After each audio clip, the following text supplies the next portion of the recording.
Our secret taste recipe is to cook with lemon care. Kutti's Healthy Samayal.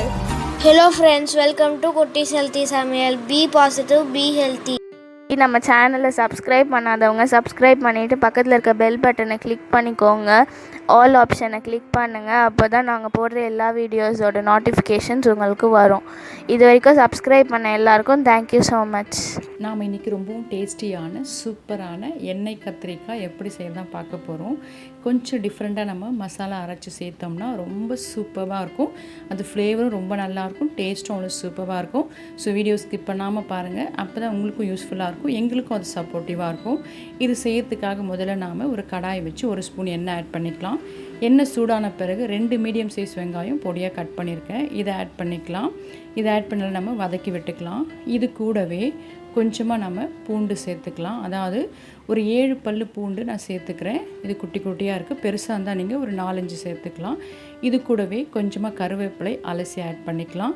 இதெல்லாம் நல்லா நம்ம வதக்கி விட்டுக்கலாம். வெங்காயம் நமக்கு கொஞ்சம் டிரான்ஸ்பரண்ட் கலரில் வரணும், கொஞ்சம் கண்ணாடி போல் இருந்தால் போதும். இப்போ பாருங்கள், நம்ம வெங்காயம் கொஞ்சம் கண்ணாடி போல் இருக்குது. இந்த ஸ்டேஜில் 2 மீடியம் சைஸ் தக்காளி கட் பண்ணி ஆட் பண்ணிக்கிறேன். இதுவும் நமக்கு சாஃப்டாக வதங்கி வரணும், அவ்வளோதான். ஏன்னா நம்ம எல்லாத்தையுமே வதக்கி அரைக்க போகிறோம். இப்போ இது கொஞ்சம் சாஃப்டாக வந்த பிறகு இது கூட நான் 1 ஸ்பூன் அளவுக்கு சீரகமும் 1/2 ஸ்பூன் அளவுக்கு மிளகும் ஆட் பண்ணிக்கிறேன். இது நமக்கு கரெக்டாக இருக்கும். நீங்கள் சோம்பு ஆட் பண்ணுறதுந்தா இந்த இடத்துல 1 ஸ்பூன் சோம்பு ஆட் பண்ணிக்கோங்க. நான் கடைசியாக சோம்பு பவுடர் ஆட் பண்ண போகிறேன், அதனால் இந்த இடத்துல ஆட் பண்ணல. இப்போ பாருங்கள், இது நல்லா வதங்கி வந்துடுச்சு. இதை நம்ம ஒரு பிளேட்டில் ட்ரான்ஸ்ஃபர் பண்ணி வச்சுக்கலாம், அது இருக்கட்டும். இதுக்காக நான் ஒரு 300 கிராம் அளவுக்கு பிஞ்சு கத்திரிக்காய் எடுத்திருக்கேன். எனக்கு இன்றைக்கி இந்த கலர் கத்திரிக்காய் தான் அவைலபிளாக இருந்து, உங்களுக்கு எது அவைலபிளாக இருக்கோ அதை எடுத்துக்கலாம். இப்போது இந்த கத்திரிக்காய் அது போல் பாருங்கள், 4 நம்ம இது போல் கட் பண்ணிக்கலாம். ஃபுல்லாக கட் பண்ணாமல் கொஞ்சமாக கட் பண்ணி உள்ளே பூச்சி இருக்கா மட்டும் செக் பண்ணிவிட்டு அப்படியே நம்ம முழுசாக வச்சுக்கலாம். இப்போ இதுக்காக ஒரு கடாயை வச்சு 1 ஸ்பூன் எண்ணெய் ஆட் பண்ணிக்கிறேன். எண்ணெய் கொஞ்சம் சூடான பிறகு நம்ம கட் பண்ணி எடுத்து வச்சுருக்க கத்திரிக்காயில் ஆட் பண்ணிக்கலாம். நம்ம வெறும் எண்ணெயில் நம்ம வதக்கி ஆட் பண்ண போகிறோம். இப்போ கத்திரிக்காய்க்கு தேவையான உப்பு மட்டும் ஆட் பண்ணி நம்ம வதக்கிக்கலாம். இது நல்லா நமக்கு கலர் சேஞ்ச் ஆகி வரணும். இதுலேயே நமக்கு 75% கிட்ட நல்லா வெந்துடும். பாருங்கள், கலர் நல்லா சேஞ்ச் ஆகிடுச்சு. இந்த ஸ்டேஜில் நம்ம எடுத்து ஒரு பிளேட்டில் வச்சுக்கலாம், இது ஆறட்டும். அதே கடாயில் நான் ஒரு 3 டேபிள் ஸ்பூன் அளவுக்கு எண்ணெய் ஆட் பண்ணிக்கிறேன். இது செய்யறதுக்கு எண்ணெய் கொஞ்சம் கூட ஆட் பண்ணால் தான் நமக்கு டேஸ்ட் நல்லாயிருக்கும்.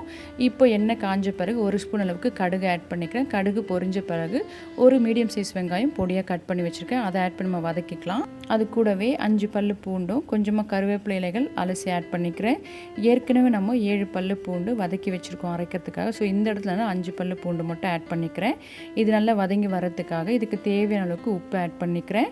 ஏற்கனவே நம்ம கத்திரிக்காயில் உப்பு போட்டு வதக்கியிருக்கோம், ஸோ இந்த இடத்துல கவனமாக ஆட் பண்ணிக்கோங்க.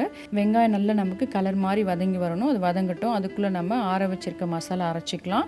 இப்போ ஆற வச்சுருக்கதை ஒரு மிக்ஸி ஜாரில் ஆட் பண்ணிக்கிட்டேன். அது கூடவே 1 ஸ்பூன் அளவுக்கு காஷ்மீரி மிளகாய் தூள் ஆட் பண்ணிக்கிறேன். இது கலரிங் நல்லா கொடுக்கும், காரம் குறைவாக இருக்கும். அப்படி இது இல்லைனா நீங்கள் தனி மிளகாய் தூள் ஆட் பண்ணிக்கலாம். இதுக்காக நான் 1 ஸ்பூன் அளவுக்கு மல்லித்தூள் ஆட் பண்ணிக்கிறேன். தனி மிளகாய் தூளும் இல்லைனா நீங்கள் டோட்டலாகவே குழம்பு மிளகாய் தூள் ஆட் பண்ணிக்கலாம்.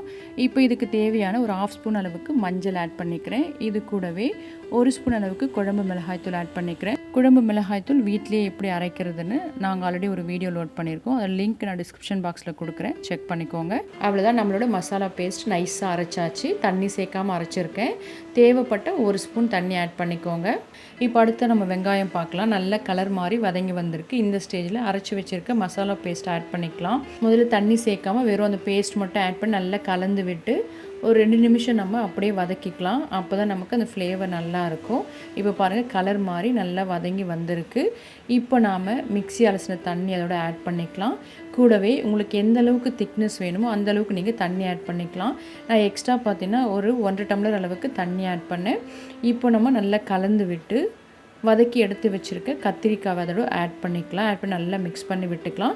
கத்திரிக்காய் முழுகிற அளவுக்கு நீங்கள் தண்ணி வச்சுக்கோங்க, அப்போ தான் ஈஸியாக இருக்கும். இது கூட நான் சின்ன நெல்லிக்காய் சைஸ் அளவுக்கு புளி கரைச்சி எடுத்து வச்சுருந்தேன், அதையும் ஆட் பண்ணி நல்லா மிக்ஸ் பண்ணி விட்டுக்கலாம். இப்போ ஒரு மூடி போட்டு நம்ம இதை வேக வச்சு எடுத்துக்கலாம். இது சீக்கிரமாக வெந்துடும், ஏன்னா நம்ம ஆல்ரெடி எண்ணெயில் வதக்கியிருக்கோம்.